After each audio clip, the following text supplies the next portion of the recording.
dates back to 1933, when President Franklin Delano Roosevelt outlawed the private ownership of gold by U.S. citizens in an effort to jumpstart the economy during the Great Depression. Once he acquired all the gold in the country, he doubled its value. You can do that when you own it all. A beast that hasn't scared anybody for 40 years, which is to say inflation.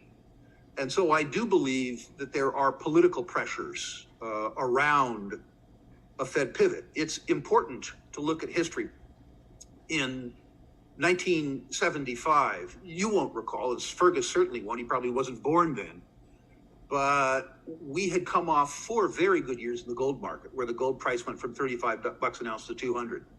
1975, the Fed started to fight inflation. They raised the interest rate, they did stuff like that.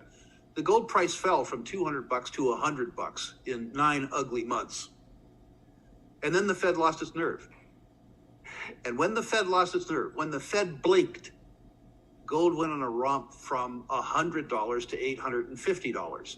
The fact that they were going to was obvious in hindsight, but very few people have hindsight. Fast forward to the end of 2001, 2002, same circumstance happened. Gold came up nicely off the bottoms in 2000. The Fed decided to raise interest rates. The U.S. did well. U.S. dollar did well against other currencies. Gold did very well against other currencies, but not the U.S. dollar. Then the Fed blinked. And when the Fed blinked, gold was off on a romp. My belief is that the math and the politics suggest that the Fed has to blink, but they don't have to blink this quarter. Remember when oil prices went to negative $30 a barrel during COVID? Why was that?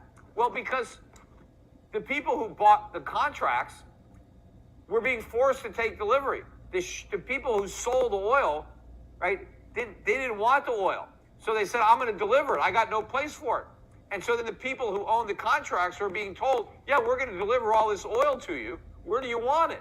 And I don't want it. So now they had to pay people to take it off their hands. So people were paying $30 a barrel so they didn't have to take delivery of the oil, right? And so you saw that crazy market. Well, you're going to see something as crazy as that on the upside of gold, when people are scrambling to deliver on their gold contracts when they can't find the physical metal.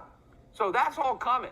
So that's why, look, I tell people just, buy your gold, buy your silver while you can get it, because at some point you won't be able to get it because the people are going to figure out what's happening. Looking forward, rapid changes are taking place in the global monetary system that may affect the international role of the dollar in the future.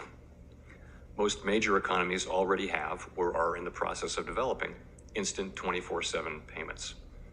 Our own FedNow service will be coming online in 2023. And in light of the tremendous growth in crypto assets and stablecoins, we are examining whether a U.S. central bank digital currency would improve upon what is an already safe and efficient domestic payment system. Our central case is a hard landing by the end of 23, but I don't know.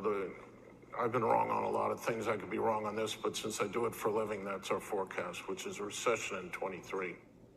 Together, we'll be ready to launch the FedNow service between May and July of 2023, bringing this innovative core instant payments infrastructure to financial institutions of every size across America.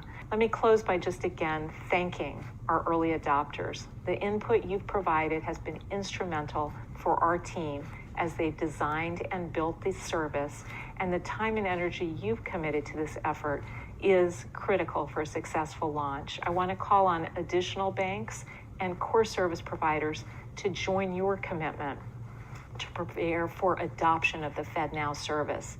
This time next year, I hope we can all have a great sense of accomplishment in our shared effort to transform America's payment system for the digital era.